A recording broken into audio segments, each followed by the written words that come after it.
नीता शाह जी, कोलकाता से। श्री हरिवंश महाराज। गुरुदेव, आपके चरणों में कोटि कोटि प्रणाम। गुरुदेव, हमारी जीवन शैली और वातावरण में आधुनिकता की अत्यधिक प्रभाव है। गुरुदेव, ऐसे में घर के बच्चों को आधुनिकता और भक्ति मार्ग दोनों में किस प्रकार सामंजस्य मेल बनाया जा सके? यदि आप शास्त्रों का स्वाध्याय करें और संतों की वाणी को सुने तो भक्ति किसी के बट में नहीं है कि वो विरक्त ही कर सकता है या अमुक ही कर सकता है, अमुक कुल वाला, अमुक विद्या वाला, अमुक लक्षण वाला। नहीं, सचराचर जगत में सब हमारे प्रभु के स्वरूप हैं, अंश हैं, और सब प्रभु को प्राप्त करने का अधिकार प्राप्त करते हैं। भगवान कहते हैं एकमात्र मैं भक्ति के संबंध को ही स्वीकार करता हूं, मानो एक भगत करना था। इसका भाव हुआ कि सब कोई भक्ति कर सकता है, जो जहां से है, पुरुष नपुंसक नारीवा जीव चराचर कोय, सर्व भाव भज कपट तज मोहि परम प्रिय सोय। अपने बच्चों को कुछ मिनट बैठाल करके उनका चरित्र पावन बने, ये माता पिता को शिक्षा देनी चाहिए। आचरण यदि शुद्ध नहीं है तो भक्ति तो बहुत दूर की बात है, मनुष्यता नहीं रह जाती। हम जिन बच्चों को छल कपट, व्यभिचार, व्यसन और मर्यादा रहित जीवन, इस पर अंकुश नहीं करते हैं, वही आगे चल करके हमारे देश के लिए, हमारे परिवार के लिए, हमारे लिए वो दुखद हो जाते हैं और वो खुद दुख संकट में फंसकर अपना अमूल्य जीवन नष्ट कर देते हैं। इसलिए पास बैठाल कर उनको जिस अवस्था का बालक हो उससे वैसा बर्ताव करते हुए, जैसे अपने बालक को देखा कि 18-20 अवस्था का है, अब मित्रवत व्यवहार करना चाहिए। बैठो, पास बैठो, बिल्कुल खुल के हमसे बात करो, बिल्कुल ये मत डरो कि हम तुम्हारे पिता हैं या माता हैं। तुम्हारी जीवन चरित्र को पावन करना, तुम्हें सुख प्रदान करना हमारा लक्ष्य है, इसलिए हमसे खुल के बात करो। आपका कौन सा गलत आचरण है जो आपको गिरा सकता है, वो हम जाने, और उनको सद आचरण, संतों के द्वारा निर्दिष्ट जो वचन है, शास्त्र क्या कह रहे हैं, हो सकता है हमारी मलिन बुद्धि न समझ पाए, पर संतजन क्या कह रहे हैं हम समझ जाएंगे, क्योंकि शास्त्र के सार को हमारी भाषा में हमारे सामने जब वो समझाते हैं तो हमारी बुद्धि उनके प्रभाव से समझ जाती है। जिसका चरित्र ठीक नहीं है, आचरण ठीक नहीं है, वो जीवन निश्चित महान विषाद, शोक, भय और दुख से ग्रसित हो जाएगा। आगे चल के देख लेना, अगर अभी पुण्य बल से नहीं हो रहा तो आगे चलकर हो जाएगा। दूसरी बात, अगर नाम जप नहीं होगा तो आचरण पवित्र रखने का जो बल है वो कहां से प्राप्त होगा। मानो में पता है मैं ये नहीं करना चाहिए, पर हमसे वो आचरण हो जाते हैं। हम चाहते हैं कि ना हो, फिर भी हो रहे हैं। इसका मतलब हमारे अंदर नाम बल की कमी है, अध्यात्म बल की कमी है, भगवत बल की कमी है।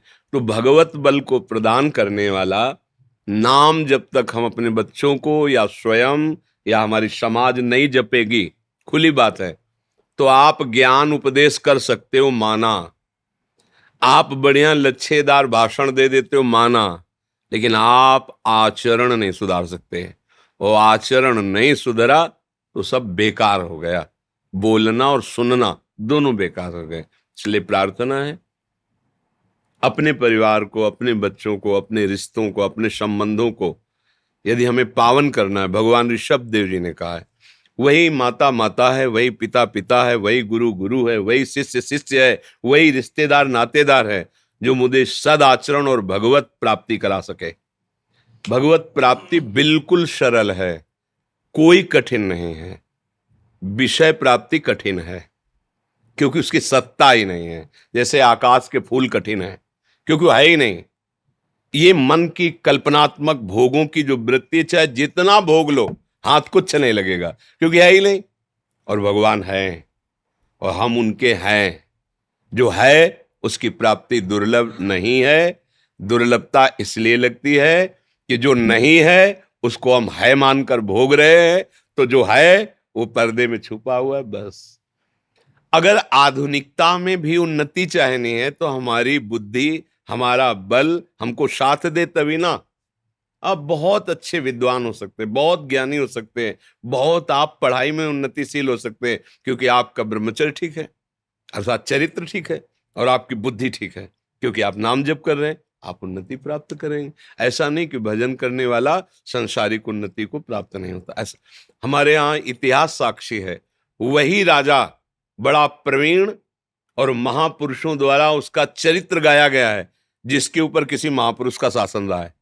जनक जी के ऊपर सदानंद जी का शासन, भगवान वशिष्ठ जी के द्वारा महाराज दशरथ जी का शासन, गुरु बृहस्पति जी के द्वारा देवराज इंद्र का शासन। यदि हमारे जीवन में किसी महात्मा की वाणी है, भगवत वाणी है, तो हम निश्चित विजय को प्राप्त हो जाएंगे। ये संसार की उन्नति कोई उन्नति नहीं है। मानो जैसे आप 30 वर्ष के हैं, बहुत पढ़ाई की, शरीर छूट गया। अब जब अगर मनुष्य जन्म अगला मिलेगा तो कहाँ से फिर शुरू करना पड़ेगा आपको, ककाहरा फिर आपको पढ़ना पड़ेगा। ये पढ़ाई किसी काम नहीं आई। अगर आपने 100 बार गुरु प्रदत्त नाम जप लिया है तो 99 में नहीं चलेगा, 101 में चलेगा। इसलिए मुझे लगता है कि अपने परिवार को, खुद अपने आप को, अपने देश को, अपने समाज को यदि हमें पावन करना है तो पहले चरित्र सुधारना होगा।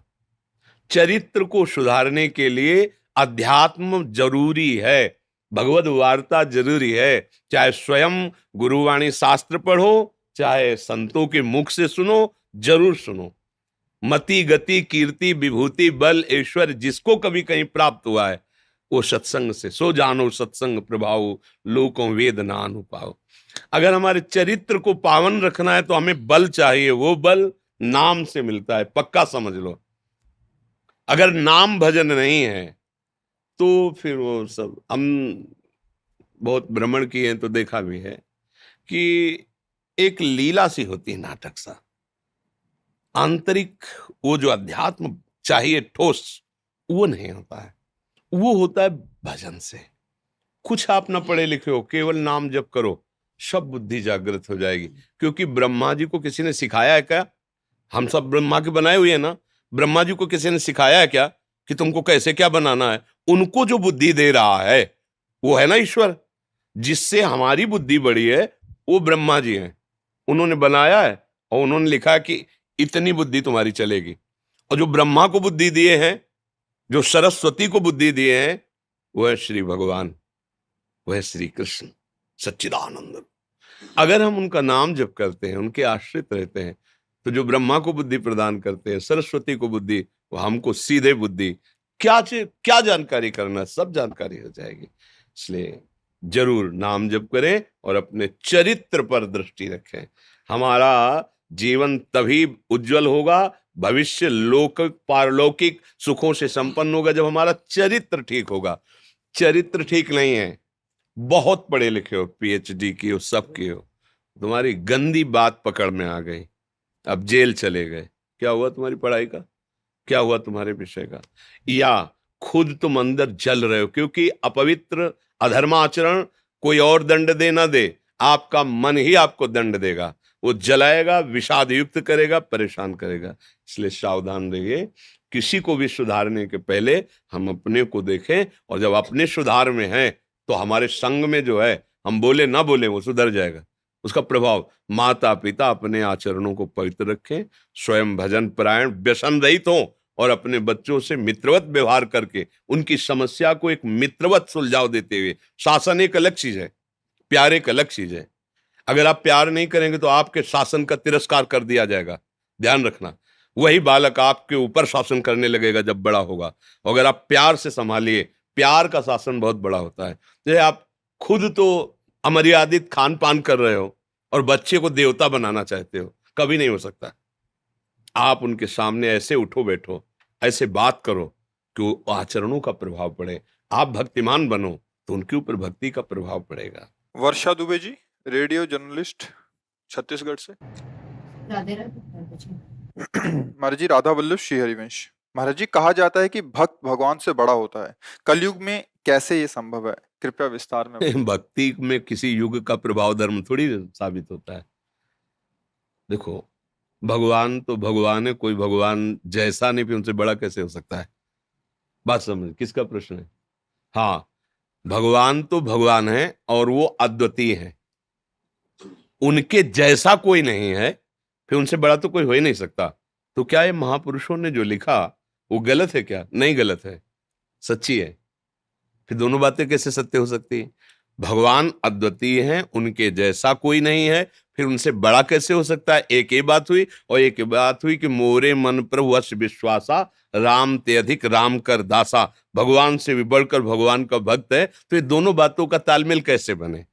पहली बात सिद्धांत की कि भगवान अद्वितीय हैं, एक हैं, वही अनेक रूपों में प्रकट है, उनके सिवा दूसरा कोई है नहीं, इसलिए उनके जैसा कोई नहीं, तो उनसे बढ़कर कोई है ही नहीं। अब जो बात भक्ति की महिमा की आई कि ऐसे भगवान सबके हृदय में बैठे हैं, फिर भी चराचर जगत दीन और दुखी और क्लेशित और अशांत और जन्म मरण को प्राप्त हो रहा है, उनकी उपस्थिति में सबके हृदय अचत विकारी, पर सकल जीव जग दीन दुखारी। लेकिन भक्त का जहां संग मिला, अब नहीं हो सकता ऐसा। अगर वास्तविक भक्त का आपने संग किया तो आपका जीवन अब नहीं होगा कि जन्म मरण वाला हो, अब आपका जीवन नहीं होगा कि दुख संकट वाला हो, अब आप मंगलमय भगवान के स्वरूप में स्थित हो जाएंगे। भक्त के संग का बड़े भाग पाइब सत्संगा, और बिना ही प्रयास होई भवभंगा। भक्त उपदेश करे, साधन करे, वो एक अलग बात, लेकिन दरस परस अगनाश, केवल दर्शन मात्र से, संभाषण मात्र से, केवल अपने संकल्प मात्र से जीवों को पावनता प्रदान करते, अब दुर्गति नहीं हो सकती, अब संस्कृति का अंत हो जाएगा। इसलिए हमने माना कि भगवान से भी बढ़कर भगवान का भक्त है, क्योंकि भगवान के होते हुए मैं माया में फंसा दुखी रहा, और वो महाराज अंदर देखते रहे, यही तो है, यही अंदर देखते रहे। लेकिन भक्त रूप में जब वो बात आई, तो अब ऐसा नहीं कि वो देखते रहे, वो डांट के, दुलार के, शासन से, प्यार से हमको भगवान के लायक बना दिया, हमको भगवत आनंद में मस्त कर दिया, हमें काम क्रोध बुरे आचरणों से बचा लिया। इसलिए मोरे मन पर वश विश्वासा, राम ते अधिक राम कर दासा। समझ में आया जी? जैस्मिन कौर जी, यमुनानगर। राधे राधे मैम। राधे राधे महाराज जी। महाराज जी, जब से सत्संग सुनना शुरू किया है, सारी कामनाएं व्यर्थ लगती हैं, पर जब कामनाएं त्याग का प्रयास करती हूं तो मन में एक भय सा बना रहता है। महाराज जी, क्या संसारिक कामनाएं भगवत मार्ग में रुकावट डालती हैं? कामना ही तो बंधन है, इसी का तो ज्ञान के द्वारा परिहार होता है। अच्छा, जितनी कामनाएं हैं उनका विचार करके देखो, अस्तित्व क्या है, उनकी सत्ता क्या है। गंभीरता से जब सत्संग सुनोगी, बुद्धि पवित्र थोड़ा हो, फिर विचार करके देखो, जितनी कामनाएं हैं वो सब केवल मनुष्य शरीर के भोग के हैं। आप देख लो, हम अमुक पदाधिकारी बन जाए तो सम्मान का भोग करेंगे, हमारे पास रुपये आ जाए तो हम मनमानी खर्चा करके विषयों का भोग करेंगे, हम मनमानी देख सकते हैं, सुन सकते हैं, सूंघ सकते हैं, छू सकते हैं, भोग सकते हैं। सारी कामना इन्हीं की होती है, शब्द स्पर्श रूप रस गंध, इन्हीं विषयों के भोग की लालसा हमारे अंदर कामना पैदा करती है। यही कामना हमारा बंधन है। अगर हम इस विष रूपी कामना को अमृत बना पावे तो बढ़िया बन जाए। कामना त्याग से बहुत भय लगता है, तो कामना को अगर हम सुधार सके तो अच्छा हो जाए। तो अब जैसे हमारी अच्छी खाने की आज इच्छा है, तो हम प्रभु को अर्पित करके भोग लगा के पा रहे हैं। अब हमारे पास धन नहीं है, हमारी धन की इच्छा है, तो प्रभु सबसे बड़े धनी है, हम उनसे मांगे, हे नाथ, आप उचित समझें तो परिवार भरण पोषण के लिए, हमारी कामनाओं की पूर्ति के लिए आप हमें धन दीजिए। पिता है, मालिक है। भगवान ने आदेश किया है, आर्त, अर्थार्थी, जिज्ञासु, ज्ञानी मेरे उदार भक्त हैं। उदार भक्त, पिता से जब मांगा जाता है तो अच्छा लगता है पिता को। अगर वही पिता देखे कि औरों से मांग रहा है तो लगेगा ना कि यार मेरा होकर के औरों से मांग रहा है, और पिता से मांगा जाए तो पिता को अच्छा लगता है। भगवान ने गीता जी में कहा है, अर्थार्थी भक्त, अर्थ चाहना है, मेरे से मांगो। क्या अब हमने मांगा कि भगवान मुझे अर्थ की जरूरत है और आप अर्थ दीजिए, वो नहीं दे रहे, इसका मतलब मैंने कहीं अर्थ का दुरुपयोग किया है। जैसे पिता हमको 1,000 रुपए दिए, मांगे या बिना मांगे, और हमने मनमानी आचरण में उसे गंदी जगह खर्चा किया। अब हम आचरण सुधारना चाहते हो, 1,000 मांगते नहीं मिलेंगे।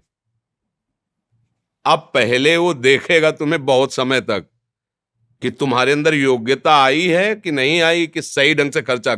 यद्यपि संपत्ति वो तुम्ही को देगा, तुम उनके हो। ये वैभव किसके लिए रचा है? लेकिन अधिकारी पुत्र को ही युवराज बनाया जाता है, मूर्ख पुत्र को युवराज नहीं बनाया जाता। हम लोगों ने बहुत मूर्खताएं की। हमें शरीर मिला, बल मिला, बुद्धि मिला, सब कुछ मिला, हमने गंदे आचरणों में उसका प्रयोग किया है। सच्चाई से देखो, अगर हमें प्रभु अर्थ नहीं दे रहे हैं तो उनके पास कोई कमी नहीं है, कंजूस नहीं है, और हमारी योग्यता नहीं। इतने में तो हम मूर्ख हो गए कि धर्माधर्म का विचार त्याग के मनमानी आचरण करने लगे। अगर और वो दे देंगे तो बहुत पाप कर्म होने लगेंगे। दूसरी बात, अब हम सुधर रहे हैं, अब हम अर्थ चाह रहे हैं, तो वो बहुत ज्ञानानंद घन प्रभु हैं, वो कुछ देख रहे हैं, चुपचाप देखने दो उनको। मांगने पर भी नहीं मिल रहा, वो कुछ ऐसा देना चाहते हैं जो आपकी मांग ही नहीं है, और मांग खत्म हो जाएगी ऐसा देना चाहते हैं। आपको परम धनी बनाना चाहते हैं, आपको ज्ञान देना चाहते हैं कि संसार नाशवान है, इसमें दुख ही दुख है, इसमें सुख नहीं है। आगे चल के देख लेना, निहाल कर देंगे, और जब आपको ज्ञान हो जाएगा तब वैभव भी आपके चरणों में आ जाएगा। एक सिद्धांत है, छाया को पकड़ने चलो तो छाया दूर भागती है, और आप सूर्य की तरफ चलो तो छाया पीछे आ जाएगी। ऐसे ही गोविंद की तरफ चलो ना तो माया पीछे पड़ जाएगी, और माया की तरफ चलो ना गोविंद से विमुख होकर के, वो आगे आगे भागेगी, कभी पकड़ में नहीं आएगी। हमें अगर कुछ भी चाहिए, अगर ज्ञान है तो इसलिए नहीं मांगेंगे कि यार वो पिता है, कोई बच्चा थोड़ी है कि उसे हमें बताना पड़े हमें चाहिए। वो सर्वज्ञ है, उसको पता है, जब जो इच्छा होगी दे देगी, मांगने मूंगने से क्या। समझ रहे हैं? अगर हम बच्चे हैं और हम ये समझ नहीं पा रहे हैं उनकी सामर्थ्य को, तो हम मांग सकते हैं, क्योंकि हमारा अधिकार है, वो हमारे स्वामी हैं, हमारे पिता हैं, हमारे प्रीतम हैं। हम अपने प्रभु से कामना रखें। अब जो कामना हमारी पूर्ति ना हो तो उसमें हम प्रभु को कोसे ना, ये बात समझें। कामना हमारा रखना कर्तव्य हो गया, क्योंकि वो पिता है, हमें चाहता है। पूरी ना पूरी होने में हमें समभाव रखना होगा। वो कोई मंगल विधान कर रहे हैं, पक्का समझो, ये अनुभव की बात कहते हैं। जो हम चाह रहे हैं वो नहीं हो रहा, अगर वो हो जाता तो बड़ा मंगल हो जाता। कई बार ऐसा अनुभव होता है कि बड़ी कृपा की जो प्रभु ने नहीं दिया। प्रभु जो करते हैं बड़ा मंगल, हमने कई बार सत्संग में सुना है। एक मंत्री थे राजा के, वो हर बात में ही बोलते थे भगवान की बड़ी कृपा, भगवान ने बहुत अच्छा किया, ऐसा बोलते थे। एक दिन वो राजा के साथ शिकार खेलने गए, तो प्रत्यंचा शिकार के लिए अधिक खींचने के कारण असावधान होने का अंगूठा कट गया प्रत्यंचा से। तो उनका मंत्री, ये तो हमारा अंगूठा कट गया बहुत। तो उनका भगवान की बड़ी कृपा, बड़ा अच्छा हुआ। बोले बड़ा अच्छा हुआ, मेरा अंगूठा कट गया दुष्ट, और तू कहता बड़ा अच्छा। सैनिकों को आदेश दे, उठाओ उसको जेल में बंद करो। बोले ये भी बहुत अच्छा हुआ, भगवान की बड़ी कृपा। बोले मंत्री पागल हो गया है, मेरा अंगूठा कटा बहुत अच्छा हुआ, इसको जेल मिल रही बहुत अच्छा हुआ, जेल हो गए। अब तो राजा है, वैद्यों के द्वारा तत्काल उसको जोड़ा गया, और औषधियां, पहले आयुर्वेदिक औषधियों में इतनी सामर्थ्य है कि अब शायद अब भी है कि अगर अंग कट जाए तुरंत उसको तो औषधियों के द्वारा पूरा संचालित ऐसा किया जा सकता है। उस समय तो और शुद्ध आयुर्वेदिक लगाया और घाव घंटों में पथ गया, लगाया और कुछ दिनों में एकदम वो अंग काम करने लगा। फिर वो शिकार खेलने के लिए गए। अब उनकी वो वृत्ति शिकार खेलने की इतनी दृढ़ है कि सैनिक पीछे रह गए, वो आगे निकल गए। दूसरे राजा की सीमा में किसी स्वस्थ और माननीय पुरुष को देवी की बलि देने के लिए चयन करने की इच्छा से वहां खोज रहे थे। जो राजा दिखाई दे, बोले इससे ज्यादा पवित्र और महिमा में कौन होगा, बंदी बनाओ इसको। अब अकेले राजा बंदी बना लिए, जैसे पीछे सैनिक है तेले बंदी बना के ले गए। अब वहां स्नान कराया गया और सब, तो वहां देखा जाता है कुछ अंग भंग कटिंग नहीं होनी चाहिए, सर्वांग पुष्ट बलि दी जाती है। तो जो ही चेक किया गया, तो अब जोड़ तो गया था पर पता था ना कि यहां से हाल का। बोले नहीं नहीं ये बलि लायक नहीं, मतलब सर्वांग पुष्ट होना चाहिए बलि में, छोड़ दो इनको। छोड़ दी। राजा ने कहा मंत्री ने तो सही कहा था, अंगूठा जब कटा था कहा था बहुत अच्छा किया, भगवान ने बड़ी कृपा की, हम बेकार मंत्री पर नाराज हुए, अगर आज अंगूठा कटा ना होता तो गला कट जाता। बड़े प्रसन्न हुए। अब आए, मंत्री को बुलवाया और कहा कि तुमने कहा था अंगूठा कटा, बड़ा अच्छा हुआ, भगवान की कृपा हुई। वास्तविक भगवान की बड़ी कृपा हुई, लेकिन मंत्री तुम जेल में सड़ रहे हो मंत्री पद से अलग हटकर, और उस समय भी तुमने कहा भगवान की बड़ी कृपा हुई, बड़ा अच्छा, ये समझ में नहीं आया।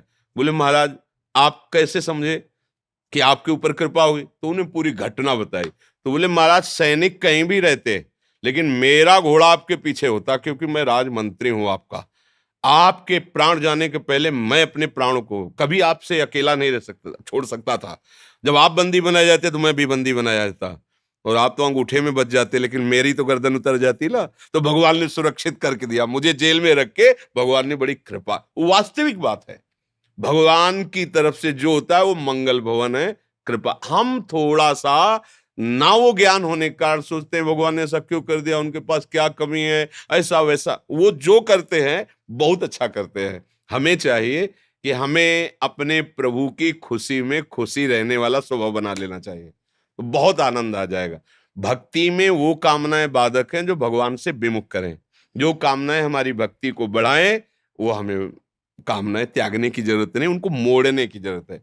आज ये खाया जाए, हाँ ठीक है, अपने पास सुविधा दी है, सुंदर भोग बनाओ, अपने ठाकुर को भोग लगाओ और चार को पवा के पाओ, उत्सव मनाओ, आनंदित हो, क्या परेशानी। भगवान ने बहुत अर्थ दिया है, बीमार जनों की सेवा में लगा दो, गरीब जनों की सेवा में लगा दो, पशु पक्षियों की सेवा में लगा, कितना बढ़िया हो गया। वो आशीर्वाद देंगे, आपका हृदय शीतल हो जाएगा। तो कामनाएं निषेध हैं, पर वो जो भगवान से विमुख करने वाली है। जैसे आप 500 रुपए की शराब पी गए, अगर 500 रुपए किसी गरीब आदमी के पूरे परिवार को भोजन पवा देते तो फिर कितना आनंद आपको मिलता। आपने 1000 रुपए होटल में खर्चा कर दीजिए, और फिर कि उसी 1000 रुपए से भूखी गायों को, पशु पक्षियों को चारा भोजन दे दीजिए, फिर आप देखो कैसा लगता है। ये है, धन आपको मिला, आप उसका दुरुपयोग कर रहे हैं। मन में संतोष रहता है। हाँ, इसलिए हमें कामनाएं बाधा नहीं पहुंचाती, पर जो कामनाएं गंदे आचरणों की तरफ ले जाती है, सुसुख वासना की तरफ ले, वो त्यागने की बात है। और जिन कामनाओं से हमारी भक्ति की पूर्ति होती है, समाज सेवा बनती है, अगर ऐसा लगता है तो अपने प्रभु से मांगने, साईं इतना दीजिए जामे कुटुंब समाए, मैं भी भूखा ना रहूं और अतिथि ना भूखा जाए, साधु ना भूखा जाए, कोई परेशानी नहीं है। मुकेश राघव जी गुड़गांव से। राधे राधे महाराज जी, आपके चरणों में दंडवत प्रणाम। गुरुदेव, मैंने आपको दिल से अपना गुरु मान लिया है, आपकी वाणी दिल में घर कर गई है। महाराज जी, मेरा सवाल है कि गुरु दीक्षा और मंत्र लिए बिना ही सिर्फ आपको गुरु मानकर, आपकी बातें मानकर अपना जीवन सफल कर सकते हैं, यानी नाम। तो गुरु दीक्षा किसे कहते हैं? इसी को तो कहते हैं भाई। हम कह रहे राधा राधा जपो, कृष्ण कृष्ण जपो, जो नाम प्रिय हो वो जपो, अच्छे आचरण से चलो, हो गया। गुरु मंत्र का मतलब क्या होता है? मंत्र मूलम गुरु वाक्यम, गुरु वाणी ही गुरु ग्रंथ है। गुरु ग्रंथ साहब ही सदगुरु, उनकी वाणी सब कुछ है। तो अगर हम मान रहे हैं, कहीं भी मान ले गुरु, क्योंकि अखंड मंडलाकारम व्याप्तम चराचरम, वो गुरुदेव सबके हृदय में विराजमान है। कहीं से वाणी निकली, हम अपने गुरु की बात पहचान गए और वो बात पकड़ ली, यही तो गुरु शिष्य का संबंध हो गया। अच्छा, आपने कंठी बंधवाई, तिलक लगवाया, दीक्षा ली और आचरण में कोई परिवर्तन नहीं, बात एक नहीं मानना, तो क्या कल्याण हो जाएगा क्या? आपने बात मान ली हृदय से कि मैंने आपको गुरु माना, आपकी आज्ञा पर चलेंगे। आज्ञा पर चलने के लिए क्या है? हर सत्संग में पूरा सिद्धांत एक होगा जिसमें आपका कल्याण हो जाएगा। कोई भी सत्संग सुन लो, दो बातें तो होंगी, आचरण पवित्र करो, नाम जप करो, हो गया सारा। अब घंटों हम कुछ भी आपको उसी पुष्टता के लिए बोले, खास बात दो मिलेगी पूरे सत्संग में, आचरण पवित्र रखो और नाम जप करो। मान लो गुरु की बात, हो गए, आप गुरु स्वरूप हो जाओगे। आप सरिस चाहें सबकी ना, जो उनके हृदय में वही तो आपके हृदय में जागृत हो जाए। अब बात ना माने, कंठी तिलक लगाए और सब बात है, लेकिन आज्ञा पालन नहीं है, भजन नहीं, तो हमें लगता है कि उससे कल्याण नहीं होने वाला। बात मानने से कल्याण होने वाला है। अब वो जैसे तुम्हें स्वीकृति हो जाए, कंठी तिलक लगा के हो जाए या ऐसे हो जाए, स्वीकृति से बात है। आज से मैं वचन देता हूं कि आपकी आज्ञा के विरुद्ध आचरण नहीं करूं, हो गया गुरु मंत्र, हो गई दीक्षा, हो गया शिष्यत्व। अब बात ना माने, वो पास रहे तो फिर वो बात नहीं, पास है, सब कुछ है, बात नहीं मान रहा तो बात नहीं। एक गुरुदेव की सेवा में लगा शिष्य, तो उसने एक दिन कहा कि महाराज मुझे कुछ धन की इच्छा जागृत होती, तो उन्होंने कहा कि अच्छा यमुना जी आ रहे हैं, स्नान करके आएंगे, तुम्हारी कुटिया में एक पारस मणि रखी है, वो हम तुम्हें दे देंगे, जितना चाहे सोना बना लेना। गुरुजी तो स्नान करेंगे, छोटी सी कुटिया थी, उसने सोचा कि पारसमणि कुटिया में रखी, ढूंढा, पूरी नहीं मिली। लौट के आए तो उनका गुरुजी पारसमणि तो है ही नहीं यहाँ। बोले सामने डिबिया नहीं रखी? तो बोले गुरुजी डिबिया तो लोहे की है, देखा तो हमने, पर सोचा अगर इसमें पारसमणि होती तो लोहे की डिबिया सोना बन जाती, क्योंकि उसका प्रभाव है। बोले उठा के लाओ, लाए तो बीच में रुई रखी थी, रुई में पारसमणि। बोले देखो ये लोहे की डिबिया इसलिए सोना नहीं बनी, पारसमणि और लोहे की डिबिया के बीच में रुई रखी है, पर्दा है बीच में, इसलिए नहीं हुआ, रुई अटैच हुआ है, सोने की हो गई। उसको विश्वास, हाँ ये पार। ऐसे ही गुरुवाणी, नाम, उपदेश ये आपको स्वर्ण जैसा चमका देंगे, पर अहंकार रूपी उस रुई लगी ना बीच में, तो स्पर्श नहीं हो पाता। मनमानी आचरण कर रहे हैं, उनकी बात नहीं मान रहे, तो वो पारसमणि को भी व्यर्थ समझ रहा है कि अगर पारसमणि होती तो लोहे की डिबिया सोना बन जाती, पर अंदर की बात नहीं समझ रहा कि इसमें रुई का पर्दा लगा हुआ है। ऐसे पास है, वर्षों पास है, पर गुरु की बात नहीं मानी तो कुछ असर नहीं हुआ। बोले हम देखो 10 साल रहे, कोई लाभ नहीं मिला। क्यों? क्योंकि बीच में तुमने अहंकार का पर्दा रखा है, इसलिए गुरु की कृपा का तुम अनुमोदन नहीं कर पाए, उस बात को नहीं समझ पाए। दूर देश में बैठा, बात सुन ली, भजन शुरू कर दिया, उसको लाभ मिलना शुरू हो गया। गुरु शिष्य का संबंध आज्ञा पालन पर टिकता है। दूर से अगर हम सुन लिया, मान लिया, हो गया। गुरु जी को भी पता नहीं कि हमारा शिष्य है, लेकिन पूरा समर्पित, तो जो गुरु जी के हृदय में चल रहा है वही आ जाएगा। ये अध्यात्म का खेल है, ये अध्यात्म है, ये कोई सांसारिक थोड़ी कि इसमें वो व्यवहार वाला पाणी ग्रहण वो सब ऐसे हो रहा है, बोले पंडित की जरूरत है, मंत्र बोला गया, फिर ये कोई संसार के संबंध नहीं। ये भागवतिक मन से चयन किया, आपकी वाणी ही, जिन महापुरुषों की वाणी पकड़ लो वो गुरुदेव ही हैं, उनकी बात मान ली, बात बन गया। समझ रहे हैं हमारी बात जी? कि जब हम लोग यहाँ से धरती छोड़ के जाएंगे तो वहां पर मेरे जो पूर्वज हैं, नानी जी हैं, माता जी हैं, तो क्या उनके दर्शन हो पाएंगे हमको? प्रेम गलियति साकरिता में न दो समय, वहां जो पहुंचता है ये सब रूप नाशवान है, वो सच्चिदानंद भगवत स्वरूप, वहां कोई दूसरा नहीं होता, वहां एक ही होकर जाता है। तरंगे खत्म होने पर केवल समुद्र ही रहता है ना, ये नाना नानी मामा मामी रिश्ते नाते तरंगे हैं, और तरंगे जब मिटेंगी तो बचा क्या? समुद्र का स्वरूप एक ही है ना, वही भगवान समुद्र है, ये सब तरंगे उन्हीं में लीन हो जाते। उनके दर्शन से विश्व दर्शन हो गया, वो सारे रिश्ते नाते उन्हीं से थे, उन्हीं से है, उन्हीं से रहेंगे। ये ना जानने के कारण हम अलग अलग संबोधन करते हैं, माता पिता नाना नानी ये सब, लेकिन जहाँ ज्ञान प्रकट हुआ, जहाँ निर्मल हृदय हुआ, हम भगवान को प्राप्त किए, तो वही सब बने थे, ये समझ में आ जाता है। वहाँ दूसरा कोई ये रूप नहीं है, ये सब मायक रूप है और ये नष्ट हो जाते हैं, इनकी सत्ता नहीं है। जिसकी सत्ता है वो समुद्रवत एक है, ये सब तरंगे हैं उसी समुद्र की, और वो जब लीन होती है तो बचता समुद्र है। पहले समुद्र, बाद में समुद्र, बीच में भी समुद्र, तरंगे केवल स्फुरित हो रही है, वायु विकार के कारण तरंग नाम अलग हुआ।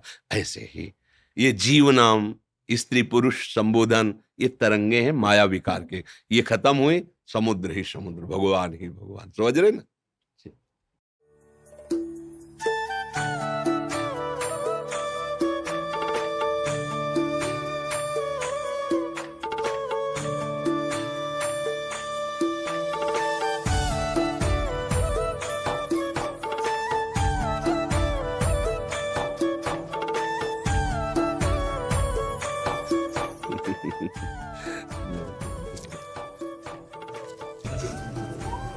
गौरी मंगला की प्रसादी अहो भाग्य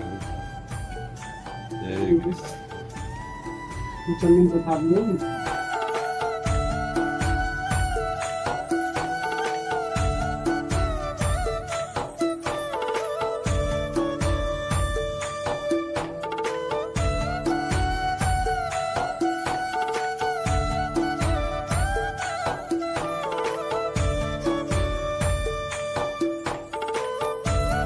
एक चुनरी सखी को उड़ाओ।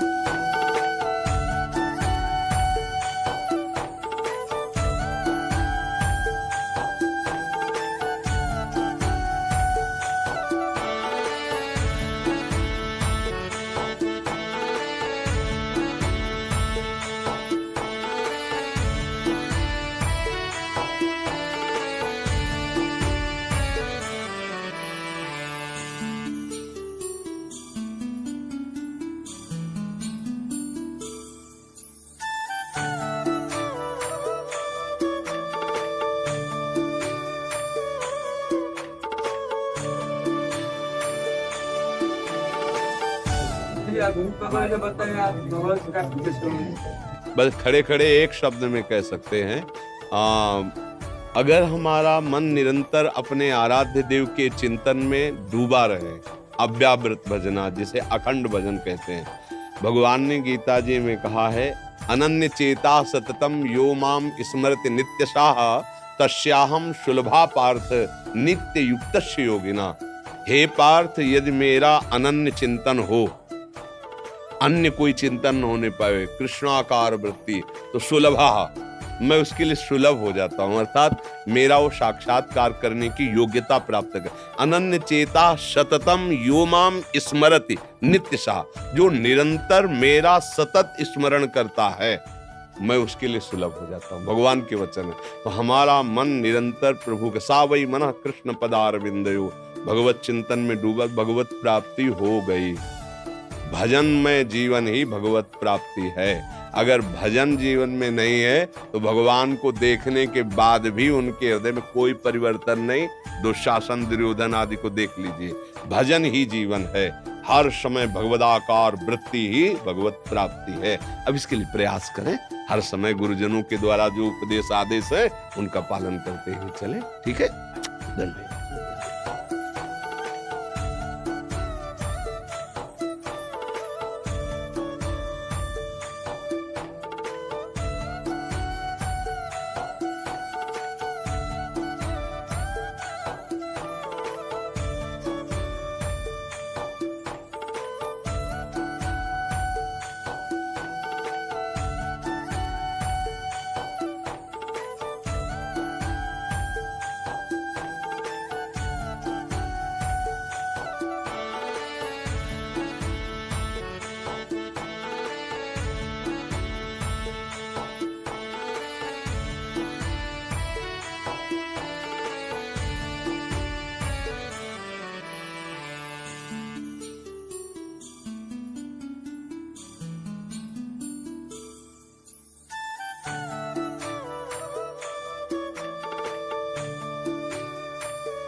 राधा राधा राधा श्री हरिवंश श्री हरिवंश।